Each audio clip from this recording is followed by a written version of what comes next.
C'est donc conscient de cette situation non réalisante que l'État du Niger a pris l'engagement d'inverser les tendances en travaillant résolument sur l'amélioration quantitative et qualitative des différents indicateurs sociaux. Ainsi, des avancées ont été enregistrées dans le domaine de la santé de la reproduction et de l'indice synthétique de fécondité qui passe de 7,6 enfants par femme en 2012 à 6 enfants par femme en 2017. L'autonomisation des femmes et le leadership féminin constituent également des axes sur lesquels nous travaillons sans répit. Un accent particulier est mis à ce niveau sur la scolarisation de la jeune fille et son maintien à l'école. Merci, Excellence. Très heureuse de vous retrouver. Je dois dire que Madame Issoufou est une femme très spéciale. Récemment au Niger, j'ai visité avec elle le centre de traitement des fistules.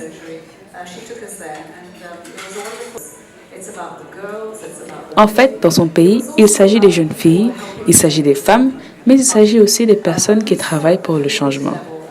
Au niveau communautaire, c'est un pays uni qui travaille avec les familles, les hommes, les femmes et les jeunes dans le but de mettre fin au mariage des enfants, non dans le but d'en réduire le taux, mais dans le but d'y mettre fin une fois pour toutes.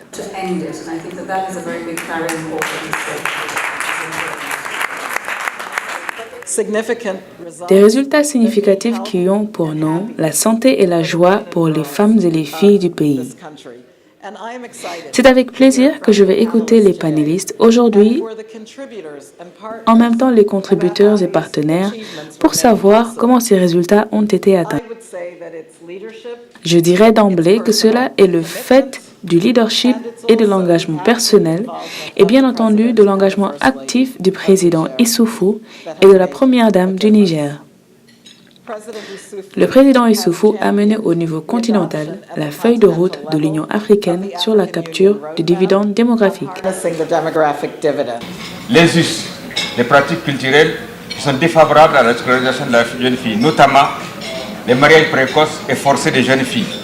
Ces facteurs-là bloquent la scolarisation des jeunes filles.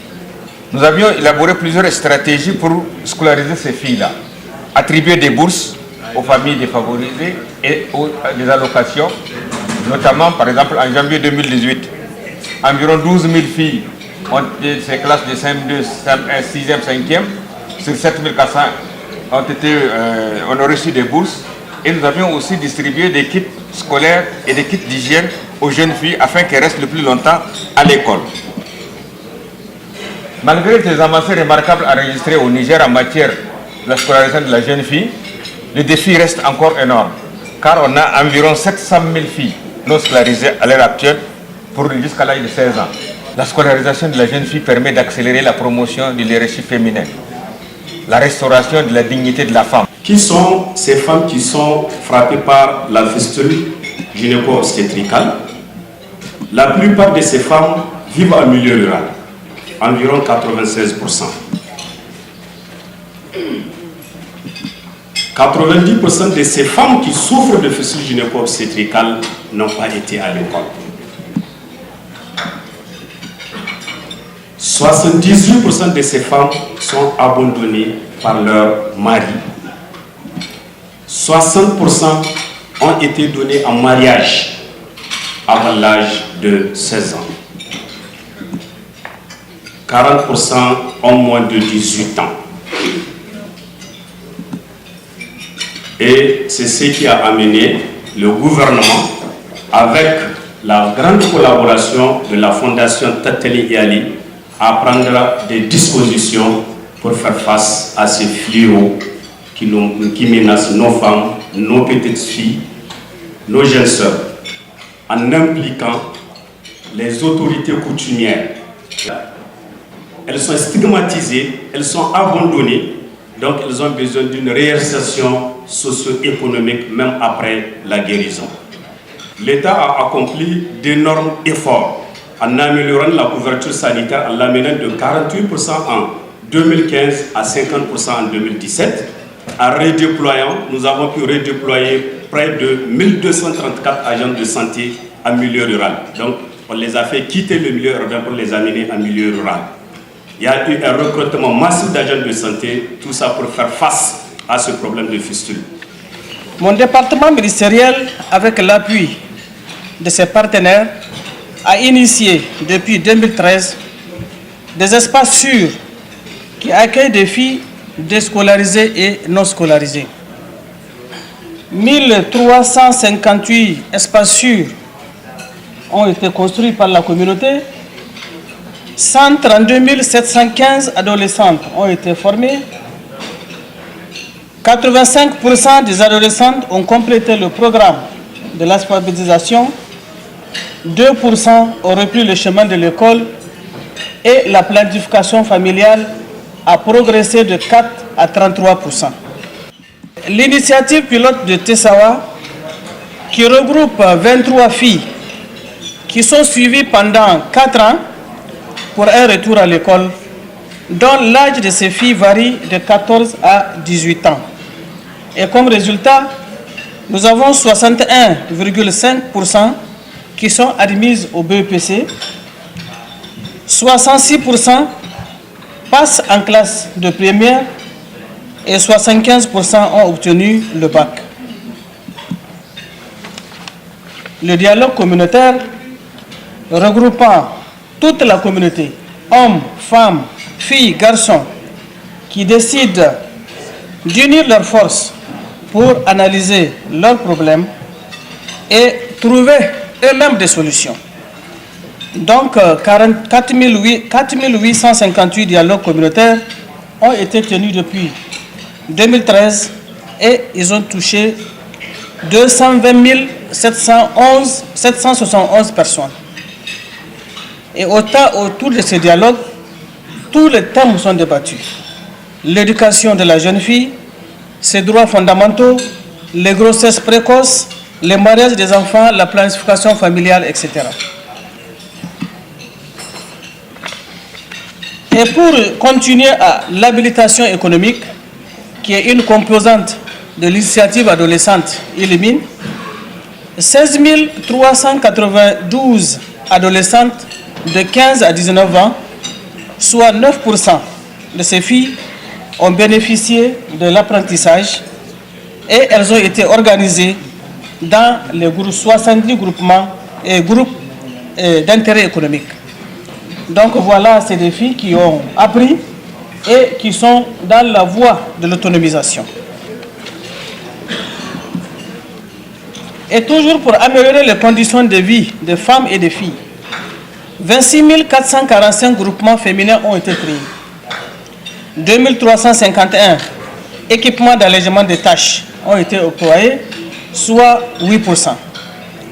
Et 173 plateformes multifonctionnelles ont été installées dans 173 villages, alors que le Niger compose 14 000 villages, donc soit 1% d'intervention. Alors, c'est pourquoi nous disons que le défi que nous relevons, c'est surtout la persistance des pratiques traditionnelles néfastes et ensuite le faible accès des femmes à l'économie active. C'est pourquoi nous disons que face à tous ces défis, le gouvernement du Niger sollicite un accompagnement de ses partenaires. Les chiffres sont là, vous pouvez déjà les constater.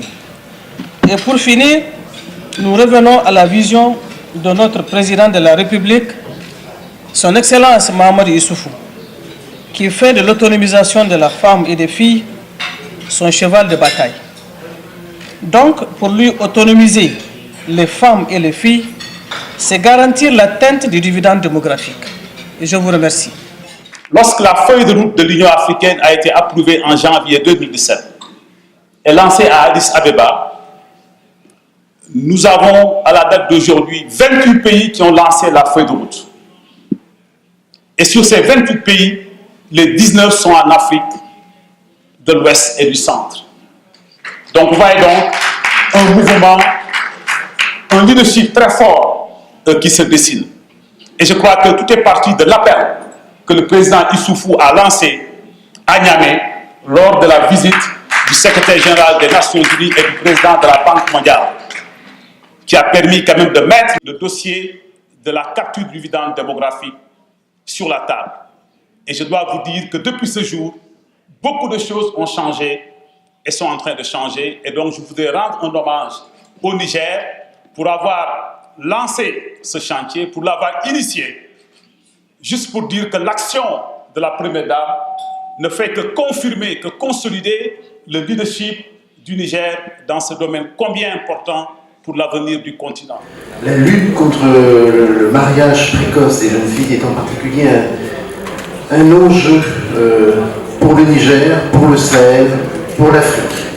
Et vraiment, nous devons nous allier, que nous soyons des États africains, des gouvernements donateurs, des organisations internationales, des grandes fondations, des ONG, pour soutenir cette politique exemplaire, Madame la Présidente.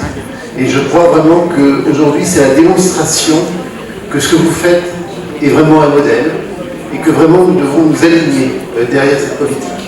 C'est une clé de succès, ça a été dit tout à l'heure, aussi pour la sécurité et la stabilité du Niger, du Sahel, de l'Afrique, de l'Europe et pour la construction de notre avenir commun. Nous travaillons en synergie avec les ministères, les services techniques et les partenaires au développement tels que l'UNFPA en vue d'améliorer les conditions de vie de nos populations, plus particulièrement la femme et l'enfant, avec un accent particulier pour la jeune fille, son éducation, sa santé et sa réussite sociale.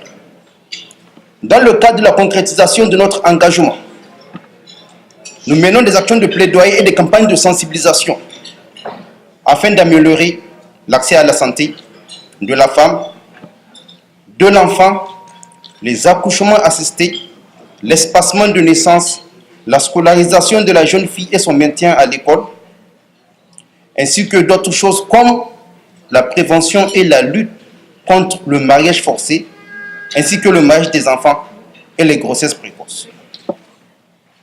Nous sommes convaincus que l'autonomisation économique, l'éducation et la formation des femmes et des jeunes, surtout en milieu rural, permettra pour beaucoup d'améliorer d'effacer certains maux qui assiègent actuellement nos communautés. Il s'agit entre autres de la pauvreté en milieu rural, la malnutrition, la déscolarisation et la non-scolarisation de la jeune fille, l'analphabétisme, la mendicité rurale et urbaine, la prostitution, l'exode et la migration, la violence basée sur le genre, l'adultère des femmes au foyer, l'accroissement du taux de divorce et aussi l'éclatement des familles. Et nous sommes avec vous, Madame la Première Dame. Mais ce qui m'a le plus ébloui dans votre démarche, c'est de voir vous-même, quand nous avons visité la clinique que Amina a mentionnée, avec le soutien de FLUAP et de tout le monde, nous avons vu vous-même tremper de vos mains et réparer le corps des femmes. Ce que nous avons vu, la question de fistula, nous avons été avec votre ministre de la Femme ici présente et nous avons vu que ces filles qui étaient mariées précocement souffraient. Et je disais que ce n'est pas seulement une question de sécurité, ce n'est pas une question de santé, mais c'est une question de sécurité. C'est une question de paix. Si nous ne faisons pas l'effort qu'il faut, je pense que nous avons des suicide bombers, comme on dit, et nous devons tout faire pour arrêter ces phénomènes de mariage précoce et de fistula. Donc j'en appelle aux partenaires ici présents, au nom de l'Union africaine, pour que les efforts que vous menez sur le terrain soient réellement soutenus et soutenus durablement. J'en fais le plaidoyer depuis que j'ai quitté le Niger. Merci beaucoup. Si le Seigneur de l'univers, dans son omniscience et son omnipotence, a été attentif aux sollicitations et aux revendications des femmes pendant la révélation coranique, comment pourrions-nous rester sans réaction devant ce qu'on fait d'elles aujourd'hui, alors que nous avons besoin d'elles en tant que mères? Nous devrons les traiter humainement en tant que sœurs.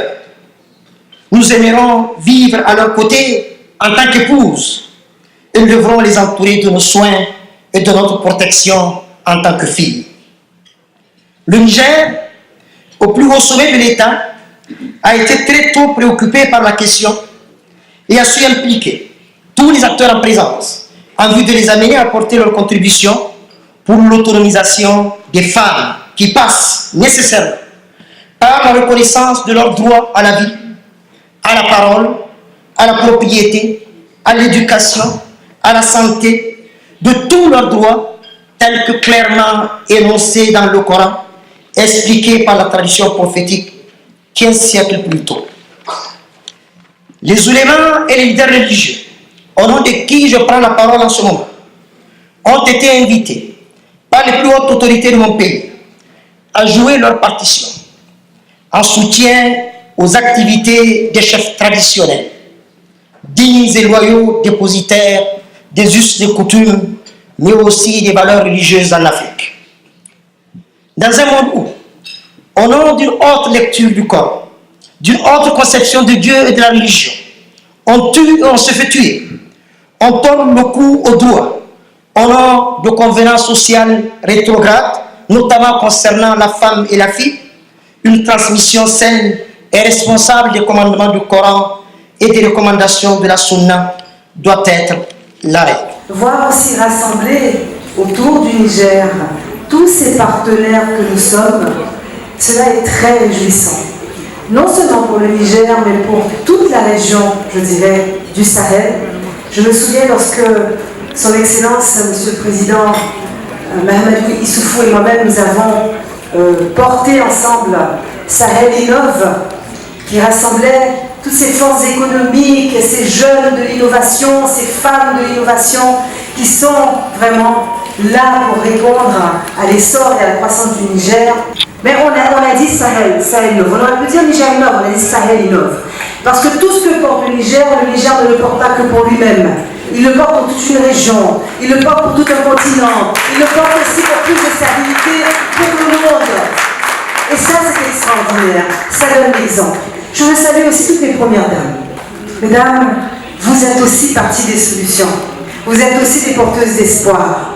Votre contribution, votre engagement fait également la différence. Et je suis toujours ravie de vous voir rassemblés aux côtés des efforts déterminants qui se dessinent vraiment pour chacun des pays, mais aussi pour tout le continent africain. Et je dirais, dès que l'on agit pour le continent africain, l'on agit aussi pour le monde. Merci beaucoup. La francophonie est là et avec vous. Merci.